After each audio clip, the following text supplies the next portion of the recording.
his friends, had gathered at an old and large house for the birthday celebration of a friend named Kian.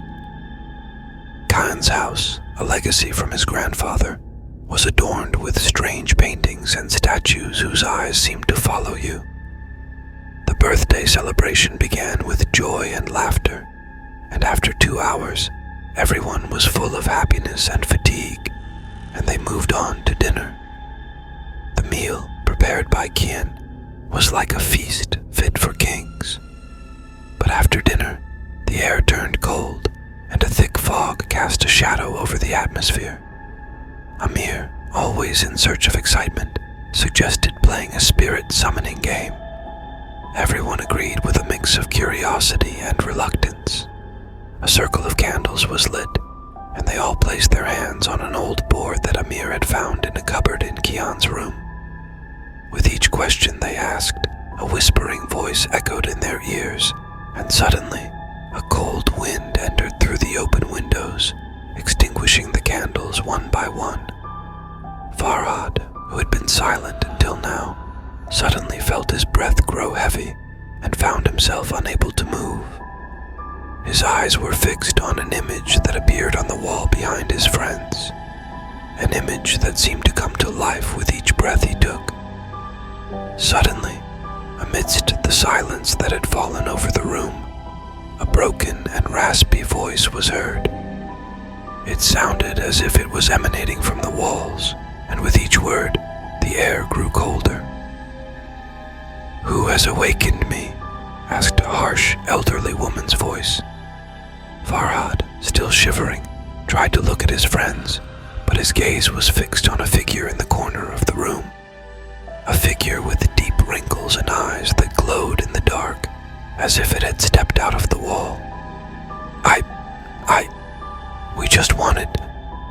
Amir began to speak with a stutter, but the old woman cut him off with a terrifying laugh. "You young ones always play dangerous games and think everything is a joke. But here, in this house, spirits do not laugh easily." Farhad's friends scattered to the corners of the room one by one, but Farhad realized he could not move. He felt something pulling him to the ground, and he couldn't breathe. The old woman moved towards him, and Farhad felt her cold, bony hands wrapping around his neck.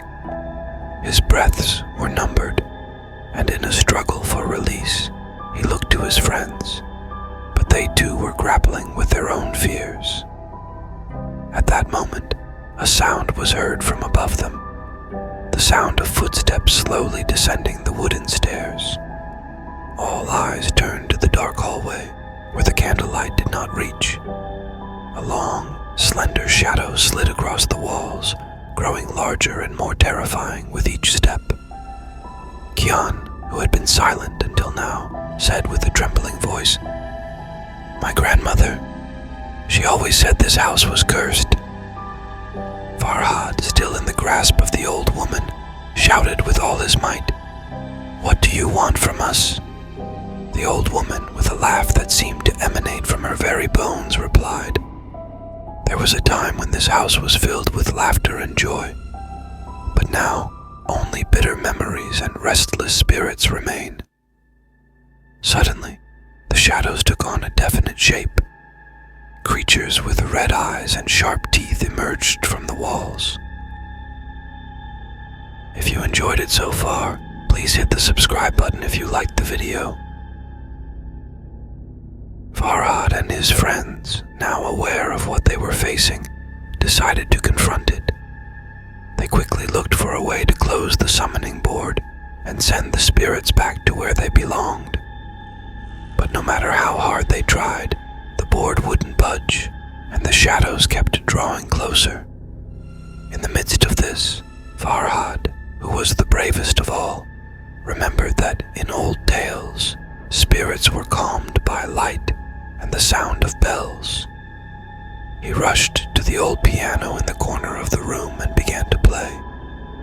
The notes of music swirled in the air, and it seemed that the shadows retreated slightly. Kian, shivering with fear, remembered that his grandmother always kept a small bell by her bed, He ran to the bedroom and grabbed the bell. With each ring, the shadows faded more and more.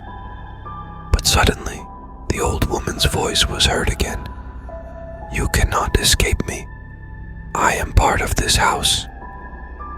Farhad, with a confidence he didn't know where it came from, looked at the old woman and said, "We respect you, but let us go. We do not intend to harm you or your home." The old woman, who seemed a bit calmer, said, "If that is truly the case, then you must pass a test." And at that moment, the house shook and everything went dark. When the light returned, Farhad and his friends found themselves in a dense and dark forest, where indistinct murmurs and occasional distant screams could be heard.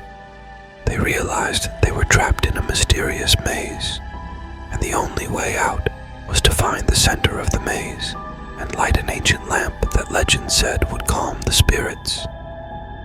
With each step they took, the murmurs grew louder, and the shadows that slid between the trees drew nearer.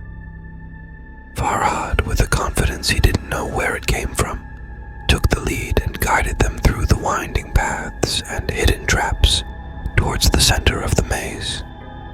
Finally, after hours of navigating and facing terrifying obstacles, they reached the center.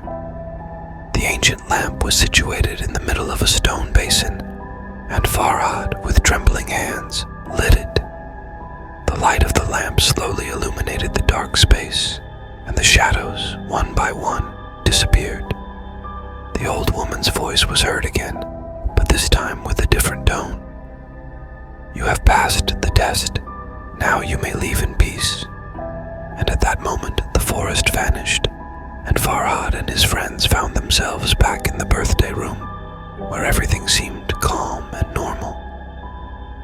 They looked at each other and, without words, decided never to play dangerous games like spirit summoning again.